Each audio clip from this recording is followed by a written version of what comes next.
Hello, and my name is Ronnie Johnson. And today, for my demonstration speech, I will be demonstrating on how to drive a manual car.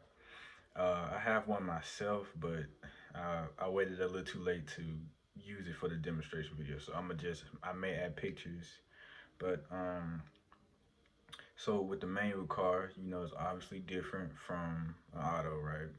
So you see the pedals, you see the accelerator, brake.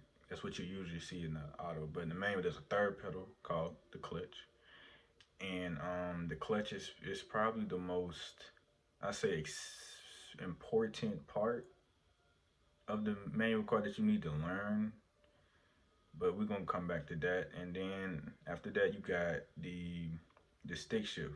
In autos usually be like a little, what it called, like RDP, D2, D3, all that.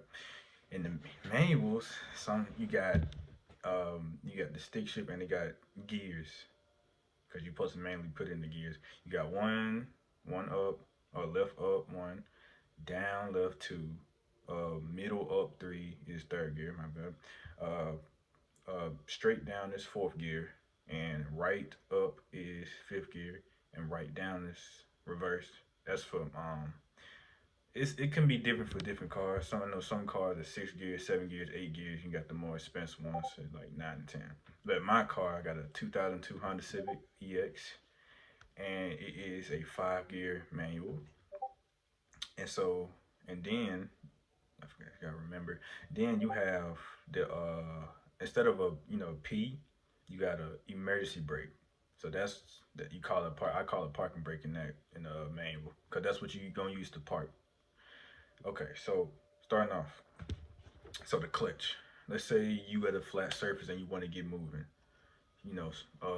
Put your foot clutch all the way down to start the car, and then what you want to do is so there's a thing called a biting point. So that's the point where it's time to release or time to start to get going. You'll feel it as you get to that point. I'm gonna try to go on a little bit more depth, but so clutch down, first gear.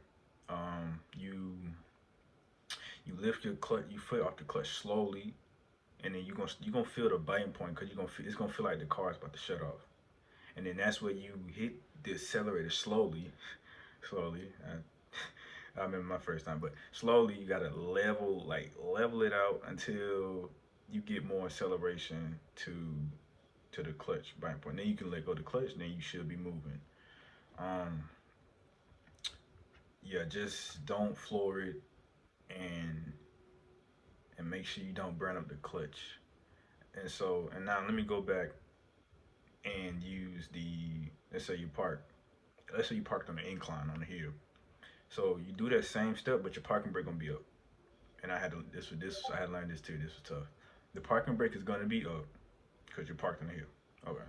So same thing, clutch down or clutch down, first gear. Don't touch the parking brake yet. Lift it to the biting point until you feel like the car is about to shut off or feel like it's starting to move. And then you accelerate again. Accelerate to like level it out, but don't floor it because you're gonna mess up your car. Slowly release the parking brake. Slowly as you still letting go of the clutch and adding more gas. And then that's easily how you start on the hill. And I believe that's all. It's just a small short demonstration on how to drive. I know it's more in depth. I know it's harder than what I'm saying, but actually I got one more point. Stalling. You may stall sometimes, and that is okay. It's when you don't have the right amount of RPMs, because you gotta have RPMs for the car to even stay on. That's when you don't have the right amount of RPMs. You let go of the clutch too early, or blah blah blah. The car just shuts off. All you gotta do, clutch in, turn the key again, it's back on. Just don't do it too many times, or you're gonna mess up your engine, and you don't want that because that's gonna be expensive. But yeah, and that's all.